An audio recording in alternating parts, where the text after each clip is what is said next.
Okay, let's unpack this. Welcome to Andre's Insight, where clarity meets curiosity. Today we're embarking on a deep dive into a topic that, well, it promises peace, focus, and maybe even a whole new way of experiencing life. Mindfulness.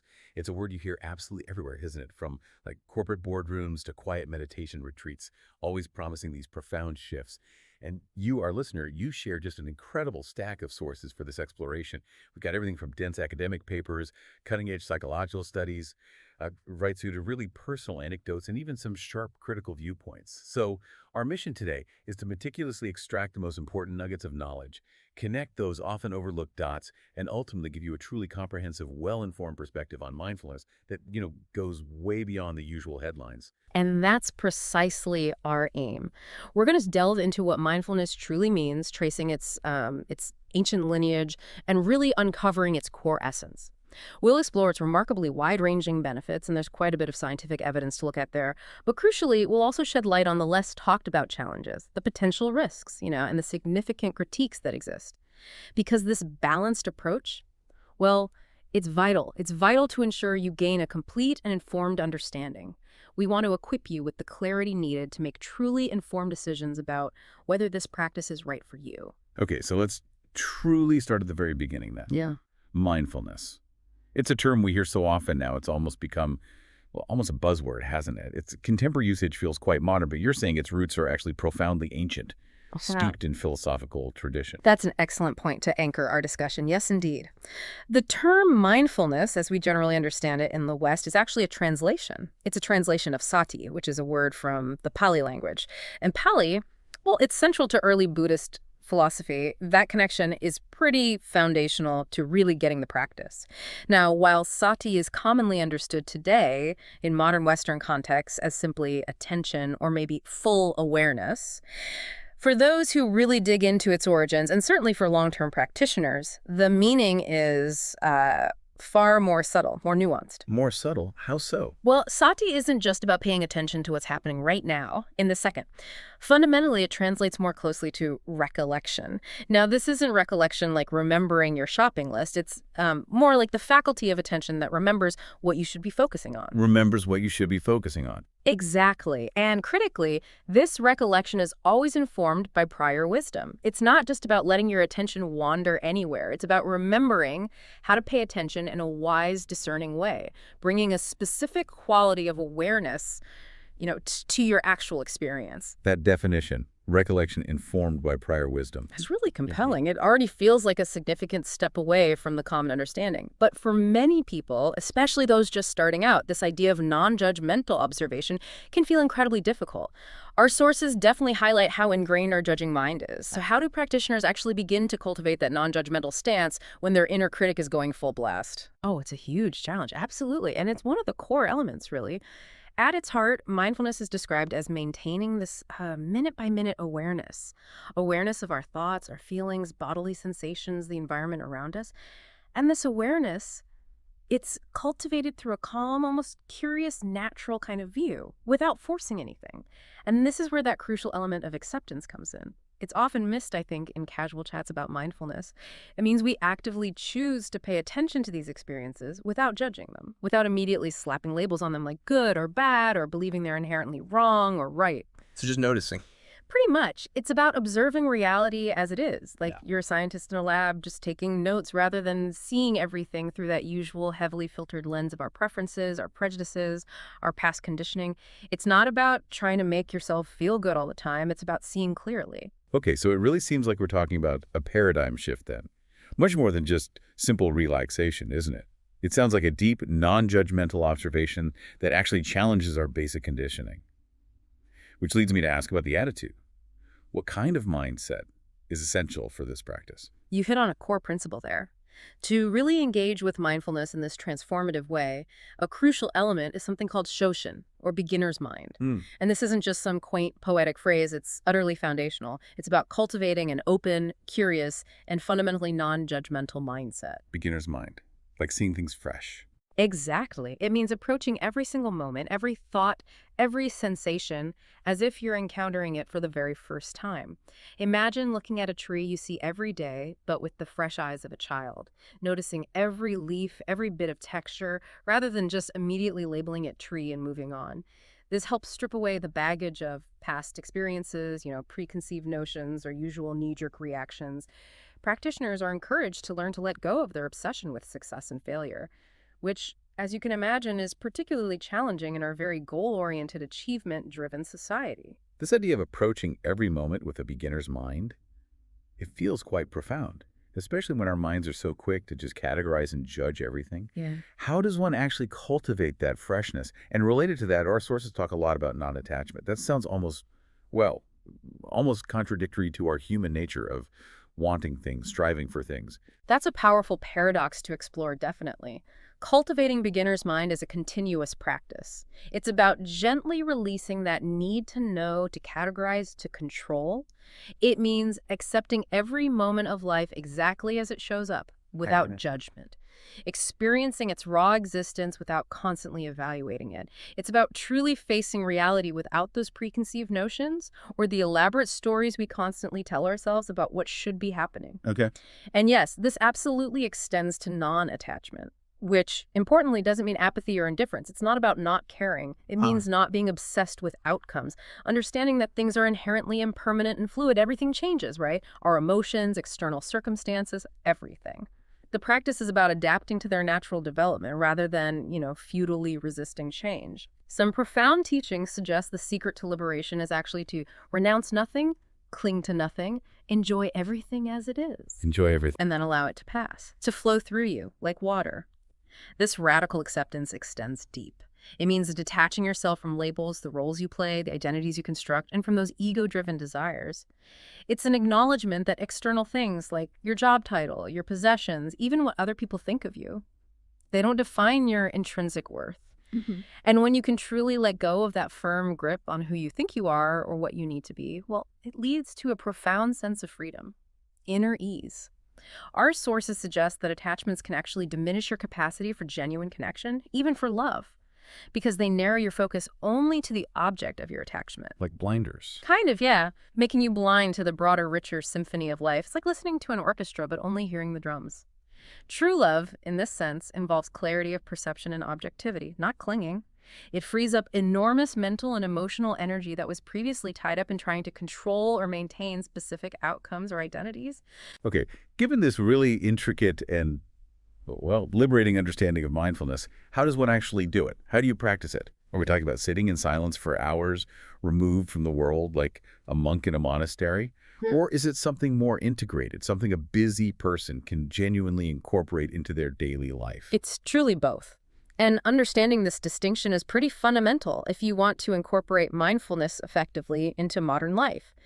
There's a clear differentiation between formal and informal mindfulness practice. Formal practice that involves intentionally activating and maintaining a mindful state when you're not doing other tasks at the same time. So like dedicated meditation time. Exactly. That's what most people picture when they think of meditation. Sitting quietly, maybe focusing on the breath, or scanning body sensations for a set period. It's structured time, carved out specifically for cultivating that mindful awareness, often in a quiet space where distractions are minimized. This dedicated time builds the foundational muscle of attention and non-judgment. Okay, that's formal practice. What about informal? Informal practice is where you consciously engage in an everyday activity after intentionally activating that mindful state. It's about bringing that non-judgmental awareness, the kind you cultivated in your formal practice, into the mundane, often overlooked moments of your day. Like while doing chores. Precisely. So when you're eating, you're not just shoveling food while scrolling through your phone. You're actually tasting each flavor, noticing the textures, smelling the aromas, feeling the act of chewing. Or when you're walking, you're aware of the sensation of your feet on the ground, the air on your skin, the sounds around you, rather than being totally lost in thought about your to-do list or what happened yesterday. Even doing dishes can become a mindful practice. Truly feeling the warm water, the soap, the weight of the plate. So it's about making the ordinary extraordinary. in a way, just by bringing conscious attention to it. Exactly. And the ultimate objective of both formal and informal practices is to increase mindfulness as a trait, not just an occasional activity you do. A trait, like a characteristic. Yeah, the goal is for this mindful presence to become a more inherent characteristic of you as an individual, a deep-seated way of being that permeates your entire life. Making mindful awareness your default state, even when you're not consciously doing a mindfulness exercise, it's about cultivating a deep sense of presence that isn't confined to a cushion or a specific time, but becomes woven into the fabric of your daily existence, offering profound peace and clarity, really, no matter what you're doing. With that foundational understanding in place, let's explore why so many people are drawn to mindfulness. What does this all mean for our mental and emotional well-being? What are the promised benefits that have fueled its global surge in popularity? The evidence here is really substantial and, frankly, pretty compelling.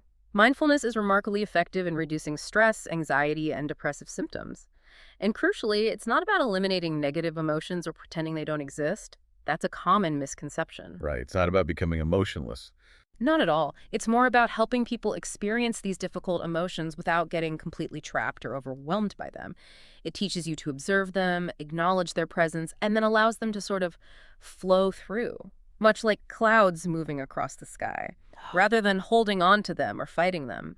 Studies consistently show significant improvements in emotional regulation, meaning you gain a better ability to manage and respond skillfully to your feelings instead of being hijacked by them. Less reactivity. Exactly. It also significantly boosts self-awareness and self-acceptance, helping you understand your inner landscape without harsh judgment. On a more granular level, it can dramatically reduce rumination and worry in, those endless loops of negative thoughts that can plague so many of us, Oh, yes. leading to a profound sense of inner peace and balance. For instance, one study highlighted in our sources showed that students who participated in mindfulness practices experienced a remarkable 15% increase in their attention during classes. That's quite significant. And this isn't just subjective feeling. There are tangible neurological shifts happening. On a biological level, mindfulness actively reduces emotional reactivity by increasing activity in the prefrontal dorsal area of the brain. The thinking part. Right, the part key for higher level functions like decision-making, impulse control, rational thought. Essentially, it helps you think more clearly and respond thoughtfully before reacting impulsively or emotionally. It also helps normalize levels of key neurotransmitters like noradrenaline and dopamine involved in mood, motivation, stress response, while simultaneously decreasing the stress hormone cortisol. And critically, the increase in serotonin levels provides that much-needed sense of calm and well-being. That's a huge impact on our internal world. And it's fascinating to hear about the neurological underpinnings for what might seem like a purely mental practice. I'm curious, our sources suggest its reach extends even further, offering targeted relief for more specific mental health challenges. Can you take us deeper into that? Absolutely. Its efficacy truly extends to more specific and often debilitating conditions. It's been shown to significantly help with various anxiety disorders.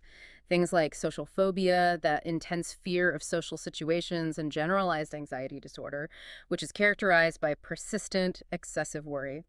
It can also reduce anxiety symptoms in individuals with bipolar disorder, helping them manage those periods between episodes where anxiety might still be really prominent. Okay. And beyond mood and anxiety, mindfulness significantly improves chronic insomnia. It helps regulate the optimal release of melatonin, our natural sleep hormone. That's huge for people who struggle with sleep. It's a potential game changer for countless individuals. Additionally, research has shown its efficacy in treating complex issues like binge eating disorder, helping individuals develop a healthier, more conscious relationship with food, and also in various substance use disorders, providing powerful tools for self-regulation, impulse control, and relapse prevention. The applications are truly broad, demonstrating the versatility of the practice. The benefits we've discussed for mental and emotional well-being are clearly profound. But our sources highlight something else too, that the impact isn't just confined to the mind. It deeply impacts physical health and even seems to revolutionize approaches to chronic pain management. How does that actually manifest? Well, the connection between mind and body is just undeniable, isn't it? And mindfulness beautifully illustrates this. For instance, mindfulness-based practices can significantly improve the perception of chronic pain. We see this in patients with really challenging conditions like fibromyalgia, that widespread musculoskeletal pain, or non-cancerous chronic lower back pain. even failed back surgery syndrome, where traditional treatments haven't helped much. So it changes how you experience the pain. Exactly. It's crucial to clarify here. Mindfulness doesn't directly cure the underlying disease or physical issue. That's not the claim. Instead, it fundamentally helps patients change their relationship with and perception of the pain. By cultivating that non-judgmental awareness of sensation, they learn to observe the pain without all the added layers of fear, resistance, or catastrophizing that usually come with it. Ah, the mental add-ons. Precisely. This leads to better pain acceptance and often a measurable reduction in reported pain scores and how much the pain interferes with daily life. This shift in relationship to sensation, it's incredibly powerful. That makes sense. What about other physical areas? Cardiovascular health, maybe? Yes. Another remarkable area of impact is cardiovascular health. The American Heart Association, for example, considers mindfulness-based therapies a potential contributor to hypertension control, high blood pressure. While the exact physiological mechanisms are still being fully mapped out, studies have demonstrated significant decreases in both systolic and diastolic blood pressure in hypertensive patients. We're talking about reductions that are quite substantial in some cases, like 22 and 17 millimillivel Hg respectively, compared to control groups in one study. That's significant. It is. These techniques seem to foster greater self-regulation and increase an individual's awareness of hypertension as a serious health issue. This, in turn, often leads to better stress management and healthier dietary habits as people become more attuned to their body's signals and their overall well-being. It's about empowering the individual, giving them a more active, conscious role in their own physiological health. So it's really about shifting our relationship with discomfort, whether it's mental or physical, and enabling us to self-regulate more rather than just reacting to symptoms. That feels like a fundamentally different approach to health, emphasizing internal agency. Exactly. And the ripple effects go even further. Mindfulness also positively impacts the immune system, primarily by actively reducing inflammation throughout the body. Inflammation, that's linked to so many things. It is. Inflammation is a common pathway for many chronic stress-related diseases. So by mitigating this fundamental process, mindfulness seems to offer a broad protective effect against various ailments. It can mediate various physiological markers of stress, with clear benefits for overall cardiovascular health. There's even intriguing research showing positive effects on telomerase activity. Telomerase, what's that? It's an enzyme crucial for maintaining the ends of our chromosomes. It's widely considered a key marker linked to cellular aging and longevity. So, positive effects there are potentially very significant. And for cancer patients going through arduous treatments, studies indicate moderate to high efficacy in reducing depression, anxiety, and general stress levels, providing crucial psychological support during really challenging times. It's a truly holistic effect. Beyond general well-being and health, our sources make a compelling case that mindfulness can actually boost performance. Yeah. Where does this apply most effectively? And what kind of impact are we seeing in those high-stakes situations where focus and resilience are just paramount? It applies particularly well in high-stakes environments, perhaps most visibly in professional sports, and also the demanding corporate workplace. For high-performance athletes, incorporating mindfulness techniques into their daily training can profoundly strengthen their capacity to concentrate on the present moment, filtering out distractions like crowd noise or self-doubt. It helps them release that performance-related stress and anxiety and develop much greater body awareness, which allows for really fine-tuned physical control. Getting in the zone. Exactly. This enhanced focus and self-regulation can help them achieve what's often called a flow state, where they're completely immersed, intensely concentrated, fully enjoying the present moment. In that state, distractions just melt away, action feels effortless, spontaneous. This flow state optimally occurs when the challenge is significant but still feels achievable, perfectly aligning with the athlete's skills. It's also strongly associated with increased optimism and much better management of frustration, enabling them to perform under immense pressure without crumbling. Okay, that makes sense for athletes. What about the workplace? In organizational contexts, the benefits are equally compelling, and they directly impact productivity and team dynamics. Mindfulness interventions have been found to significantly improve social relationships at work. They foster a more positive, empathetic, and collaborative environment. Many forward-thinking companies, from tech giants to healthcare providers, have implemented mindfulness programs for their employees. and they're seeing measurable outcomes. Like what? Well, for instance, one program reported a remarkable 32% reduction in stress among participants. This naturally translates to improved concentration, enhanced decision-making, and increased productivity across the workforce. Employees are less distracted by internal turmoil, better able to focus on tasks, and in leadership roles, mindfulness helps foster what's being called a conscious leadership style. Conscious leadership. Yeah. It means leaders are better equipped to have honest, compassionate conversations, build deeper trust within their teams, address issues like mental health proactively, rather than just reactively. This cultivates a more resilient, innovative, and effective organizational culture, where challenges are met with presence and clarity, not just panic. All these benefits sound incredibly transformative, from emotional regulation right through to enhanced performance. But is there a biological basis for all these changes we're discussing? Does mindfulness actually change our brains? Or are these purely psychological shifts that just lead to different behaviors? This raises a really important question, and the answer, based on our sources, is a resounding yes. Extensive neuroimaging studies provide compelling, objective evidence. We're talking about both structural and functional changes in the brain, following both short-term and long-term meditation practice. These are tangible, observable alterations, not just subjective experiences. Really? Like what kind of changes? For instance, areas related to executive functions like the prefrontal cortex, which is crucial for planning, complex decision-making, impulse control, they show increased activity. Even thicker gray matter in some studies. The medial temporal lobe and hippocampus, vital for memory, learning, emotional processing. They also exhibit enhanced function and sometimes volume. Similarly, brain regions involved in goal-directed behavior, like the lateral temporal lobe and superior temporal gyrus, show increased engagement, suggesting better focus on objectives. Wow. And are there specific areas that change most consistently? Yes, the insula. It's a fascinating part of the brain responsible for emotional regulation, interoception, that's our sense of internal bodily states, and sensory integration. The insula demonstrates the most consistent and robust changes across various studies, which really highlights its central role in cultivating mindful awareness. And finally, the anterior cingulate cortex, linked to self-awareness, attention, and error monitoring, also shows heightened activity.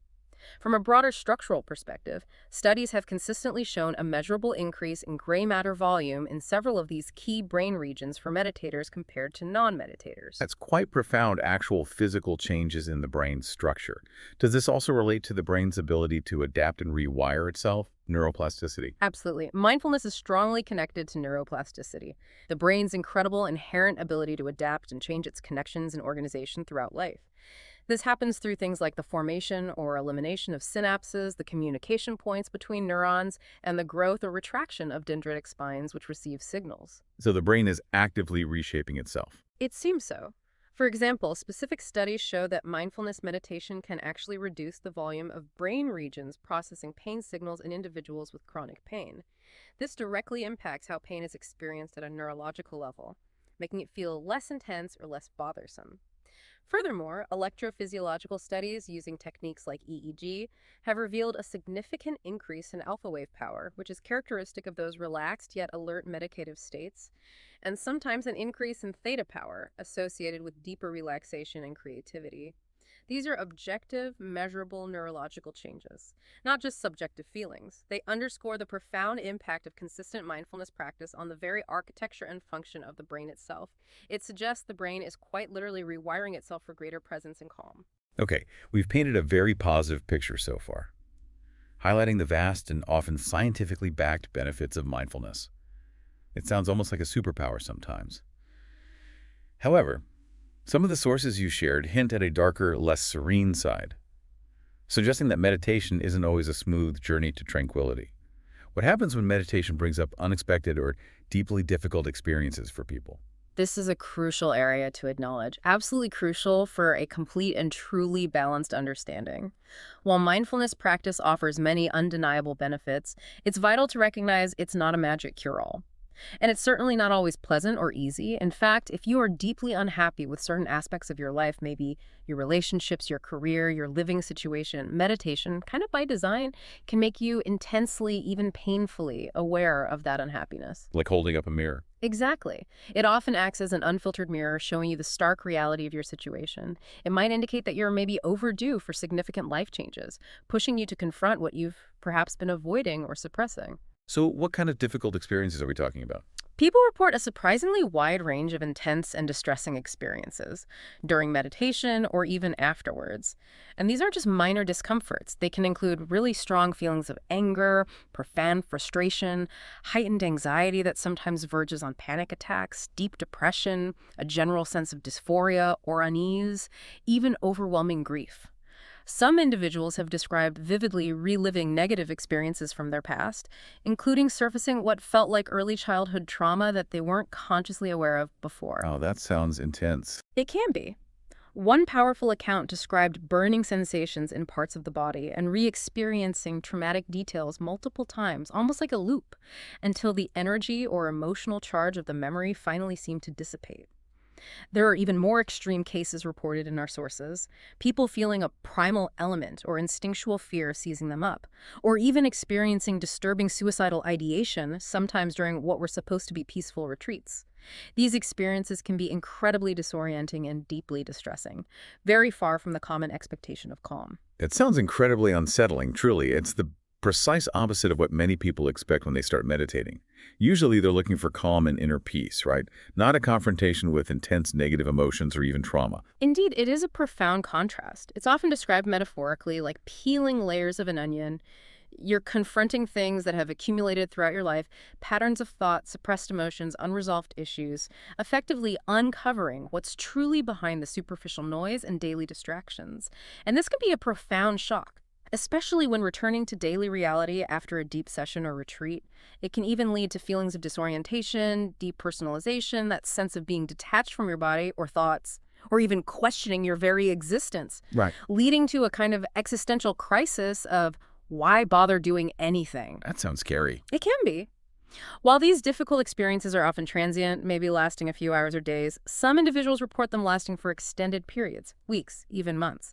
And what's particularly surprising, as our sources point out, is that some individuals experiencing these intense negative effects weren't even on intensive multi-day retreats. Yeah, some were meditating less than an hour a day, which indicates that intensive practice isn't always a prerequisite for encountering these difficulties. It just highlights that the mind can be a very powerful and unpredictable space once you start delving deep.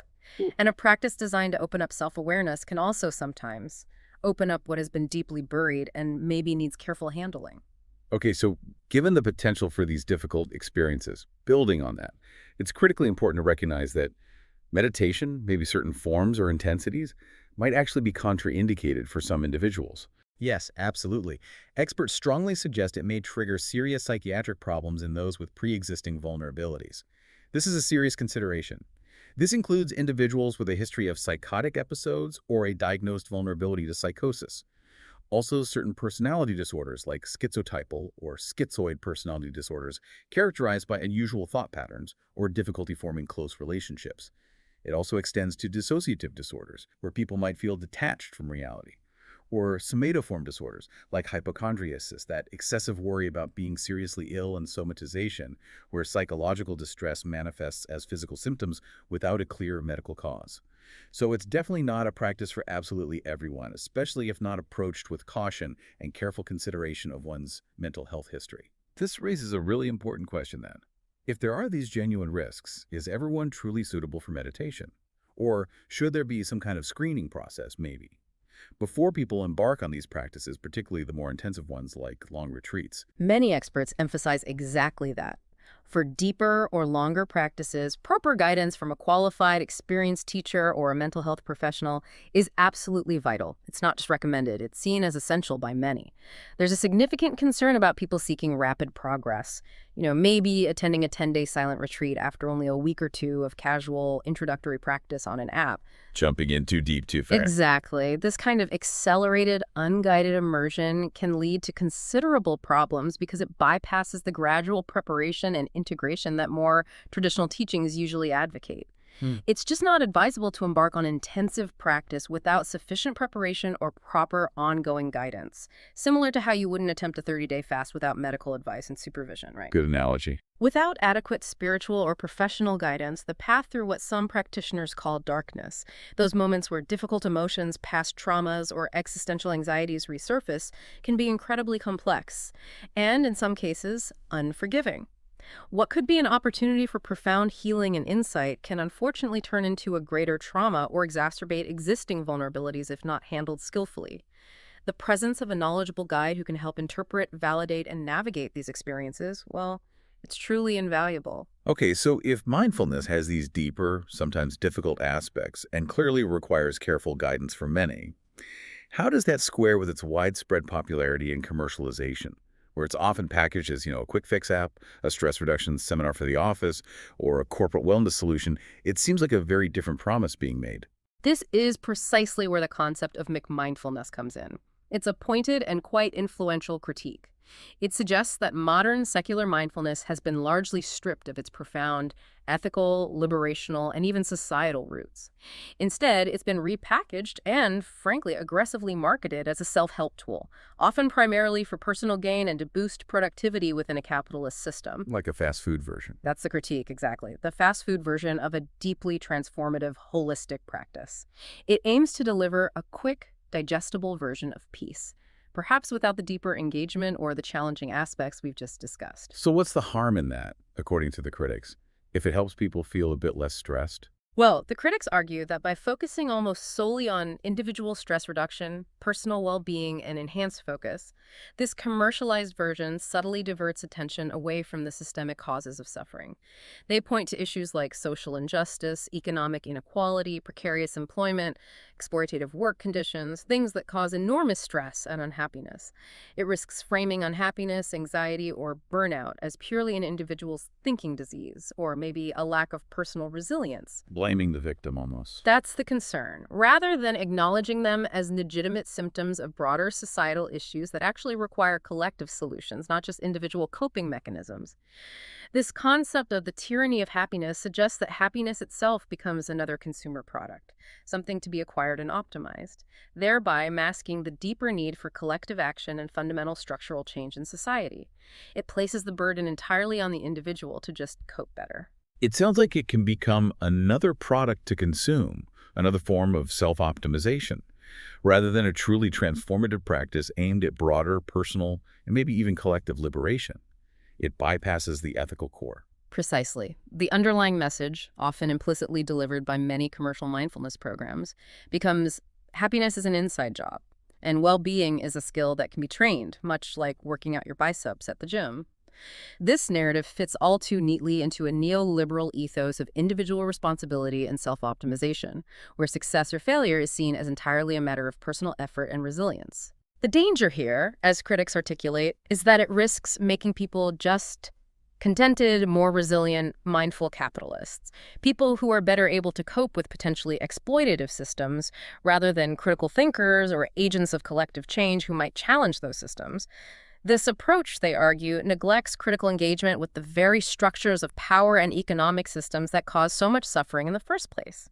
When framed this way, mindfulness gets marketed as a vehicle for purely personal gain. I want to reduce my stress. I want to enhance my concentration. I want to improve my productivity. The focus is very inward, very individualistic. Exactly. And this is what some critics call spiritual materialism, an ego glorification disguised as spirituality, where the practice serves self-centered goals rather than helping transcend them. Essentially, the practice gets detached from its original purpose of liberation, which in traditional contexts often meant liberation from greed, hatred, and delusion, and from its profound ethical foundation, which traditionally included precepts like non-harming and compassion.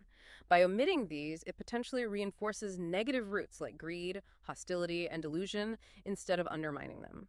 That's the core of the critique. True liberation, as some suggest, requires a constant dynamic interplay or dialectic between self and society, between the inner search for well-being and the essential transformation of socioeconomic and political structures. You can't really achieve one without considering the other, and mindfulness, in its full expression, potentially offers tools for both. Okay, given all these complexities, the profound and well-documented benefits, but also the potential for difficult experiences and these really important critiques of commercialization. How can someone approach mindfulness in a way that maximizes the benefits and minimizes the risks? How do you ensure it's truly transformative and authentic for you? Well, the first and perhaps most crucial step is setting clear intentions before you even begin. Seriously, think about it. Before you download that app or sign up for a course or book that retreat, ask yourself, what do you genuinely seek from this practice? What does well-being truly mean to you? Not what someone else says it should mean. Exactly. This isn't about someone else defining it for you, be it a teacher, a particular tradition, or a commercial app with preset goals. It's about not giving away your inherent authority. Instead, trusting your internal compass, deciding for yourself what well-being is and what it looks like in your life. This internal clarity acts as a really powerful anchor as you navigate the practice. Okay, set your intention. What next? Then, as you consistently engage in the practice, self-compassion is absolutely key. It's non-negotiable, really. When difficult emotions or sensations inevitably arise, and they will, as we've discussed, they are part of the process, the goal isn't to fix them, suppress them, or even analyze them to death. Instead, the practice is to learn to be with them. Just be with them. How do you do that? It means gently bringing your attention to the discomfort, maybe breathing into it, acknowledging its presence without aversion, without judgment, without self-criticism. This intentional, conscious practice of embracing what you might instinctively try to push away. It's a profoundly powerful and liberating act in itself. You can choose to embrace discomfort by gently bringing your attention to it, exploring its edges, maybe noticing its texture or temperature, and just breathing into and out from the sensation, allowing it to be there without needing it to change immediately. Being kind to yourself through it. Exactly. And importantly, don't punish yourself if you have bad days, if your mind constantly wanders off, or if you feel frustrated with your progress. We all have those days. Remember that nothing, good or bad, lasts forever. Recognizing that impermanence applies to your practice too. Offering a gentle kindness to yourself through all its fluctuations is vital. That's helpful. And related to that, managing expectations seems important too. Hugely important. It's vital to view meditation as a powerful and versatile tool, but never as a magic fix or some universal panacea for all of life's problems. It just isn't. It helps you to work through emotions, yes, allowing you to observe them with a certain healthy distance without being completely overwhelmed. But it absolutely takes time and consistent practice to see profound results. It's not instant. Definitely not. Think of it like physical exercise. One session at the gym won't immediately transform your body or significantly improve your health, right? But after maybe 2 months of daily, consistent practice, significant, noticeable, and often lasting changes become apparent. Mindfulness is precisely similar. It's about consistent effort and gentle dedication over time. Okay, and you mentioned earlier that mindfulness reveals things, but doesn't necessarily fix the external situation. Yes, and here's another critical point that our sources stress.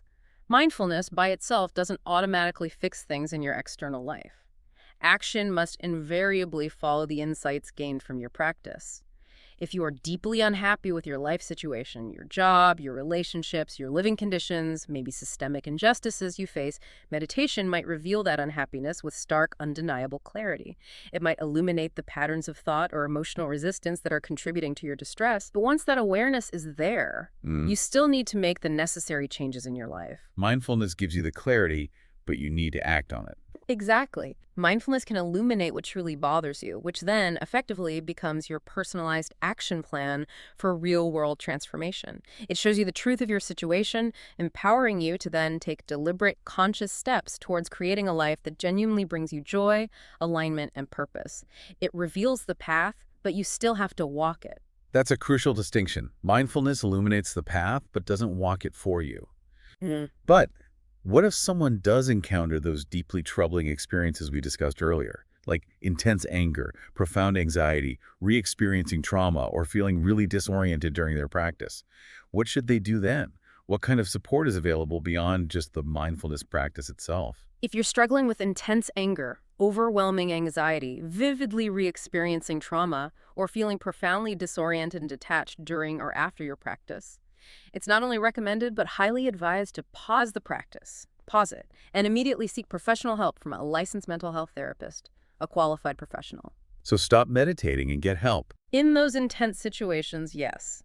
While mindfulness can indeed be a powerful core component of mental health and well-being, It won't work effectively as a standalone solution if your mind is experiencing significant distress, or if you're not addressing underlying significant psychological problems or past traumas.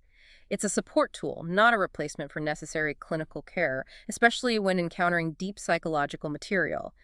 Don't try to push through intense distress alone with just meditation. What kind of therapy works well alongside mindfulness? Well, therapy, especially approaches like dialectical behavior therapy, DBT, or acceptance and commitment therapy, ACT, can wonderfully complement mindfulness practice. They often integrate mindful principles into a broader therapeutic framework. ACT, for instance, focuses not on changing or reducing uncomfortable thoughts, sensations, or memories, but rather on altering their function and developing greater flexibility in how you regulate your behavior. Altering their function. Yeah, it teaches you to accept private events, your thoughts and feelings as they are, without struggle. But it also helps you clarify your core personal values and then act on those values even when discomfort is present. This approach has shown remarkable efficacy in chronic cases of depression, anxiety, OCD, chronic pain, and many other conditions. The path through what some spiritual traditions call darkness or the dark night of the soul, it can be incredibly complex and challenging, filled with psychological and emotional hurdles. Without proper professional support and guidance, an opportunity for profound healing and deep insight can unfortunately become a greater trauma or lead to further distress. It's crucial to remember, we cannot, and indeed should not, attempt to do everything alone, especially when confronting deep psychological terrain.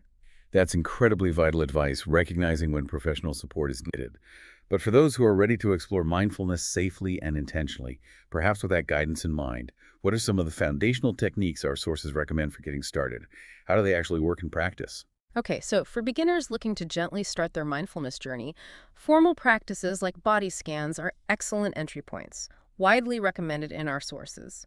This involves gradually moving your focus of awareness through different parts of the body, maybe starting from your toes and slowly moving upwards to the crown of your head. Just noticing sensations. Exactly. As you focus on each area, you simply notice any sensations, whether it's tingling, warmth, coolness, tightness, numbness, or maybe nothing at all without judgment.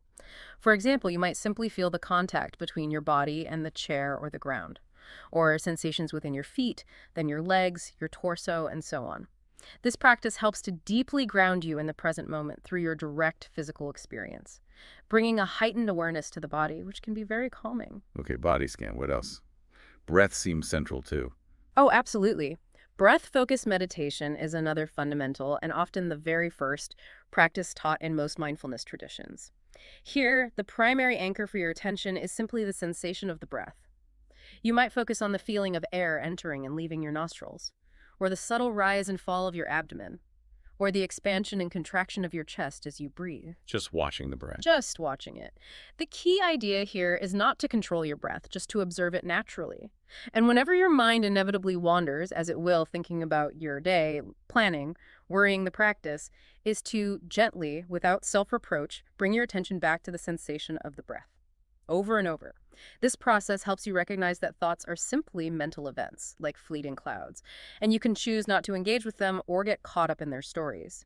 This consistent returning to the breath effectively trains your attention muscle, helping you discern between, say, trash thoughts, those unhelpful ruminative ones, and treasure thoughts, allowing you to wisely focus on what is healthy and beneficial for you in the present moment. It sounds like a gentle but consistent training for attention. Are there other practical techniques that address specific emotional states or challenges that might pop up during practice, like that boredom or agitation you mentioned? Absolutely. Another valuable technique mentioned is befriending feelings. This involves bringing an affectionate and discerning awareness to uncomfortable emotions or physical sensations. Befriending them instead of fighting them. Exactly. Instead of pushing away, say, a knot of anxiety in your stomach, you might gently breathe into that area, exploring its edges, noticing its qualities, observing any changes in intensity. It's about meeting discomfort with curiosity rather than aversion, creating a space for it to just be, which paradoxically often allows it to soften or shift on its own. For managing particularly strong emotions like intense rage or overwhelming sadness, some sources mention holotropic breathing as a method for intense cathartic release, though that's a very powerful technique that typically requires trained facilitation. It's not usually a solo practice. Okay, good to know. For those seeking more logical progress in managing inner turmoil, certain mind control methods focus more on cognitive restructuring within a mindful framework. And for milder agitation or boredom that can sometimes arise during meditation, sometimes just allowing yourself to yawn or sigh with satisfaction can help. It naturally shifts your physiological and mental state, releasing minor tension. And if you're finding it hard to maintain attention, shortening sessions to just a few minutes can be great. Focusing on rhythmic breathing patterns like 4x4, inhaling for 4 counts, holding for 4, exhaling for 4, holding for 4 while keeping the belly soft to encourage diaphragmatic breathing, that can also be incredibly beneficial in cultivating a calmer, more present state without feeling overwhelmed. These are all practical ways to integrate mindful awareness into the lived experience. Wow. We've certainly explored mindfulness from its ancient roots in Sati to its incredibly diverse modern applications. We've unpacked its profound potential to transform mental and physical well-being, boost performance, and we haven't shied away from its surprising challenges, the potential risks, and those important critical debates around its commercialization. It's clear that it's a powerful tool for self-discovery and well-being, but it's also a complex and nuanced practice, one that needs to be approached with intention, deep awareness, and sometimes, as you said, the crucial support of professional guidance. Indeed. This deep dive truly reminds us that comprehensive understanding comes from a willingness to explore all facets of an experience, the pleasant, the unpleasant, the celebrated, and the critiqued. The journey inward, which mindfulness can facilitate, can be profoundly liberating, offering clarity and peace. However, as we've discussed, this internal journey often requires external support, and maybe a critical eye on the broader societal context that shapes our experiences. It's a powerful call to both personal growth and collective awareness, recognizing that true well-being is deeply interconnected. So as you, our listener, reflect on this deep dive, perhaps consider this. If true liberation, as some sources suggest, requires transforming not just ourselves internally, but also engaging with and perhaps transforming the social structures around us, how might your personal practice of mindfulness, should you choose to pursue it, connect to, and maybe even inspire broader collective change? What stands out to you most profoundly from this exploration of mindfulness? Thank you for joining us for this deep dive on Andre's Insight.